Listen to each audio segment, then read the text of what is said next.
What I was saying is, if you have a notebook with a lot of writing, let's say you have a book, right, with that you have not read, right? You skim through it, you see a lot of letters, so on and so on. You're not going to read the whole thing, and if you do, you're not going to remember everything because you're not reading too much in depth. You're not seeing the details. Now, let's say somebody gave you a book with only one page. You would be able to know what is in that one page because you're able to go in detail. Same thing here. If you're able to focus on just one day of data, you'll be able to identify and see in a much more clear perspective on what can happen in just one day by going on smaller time frame perspectives or going on smaller time frames where you're able to understand what's going on in the market, right?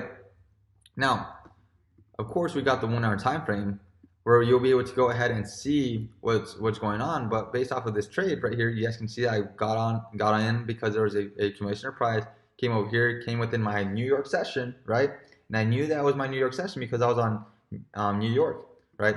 And within that time zone right here, when New York banks open, I was able to identify my entry, right? I'll give you a quick clue as far as when New York banks open, right? Very easy. What time does your bank open? What time does your bank open in your city?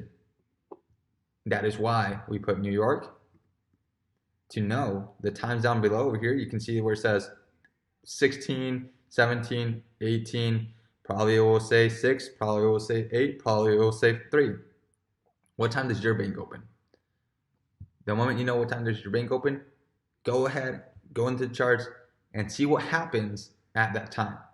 Does market liquidity start picking up? Does the market start having no direction? Does the market start slowing down? What happens in that time? And then you will be able to see what I see. So with that said, guys, I hope you guys enjoy this quick little video as far as quick tip with understanding the overall basics and fundamental things that really matter at the long run, because it's small details that people don't talk about. So with that said, I hope you enjoyed the video. As always, like, comment, subscribe. That's all I ask on my end, so that way you guys can go ahead and support me. See you guys in the next one. Have a great one. Bye.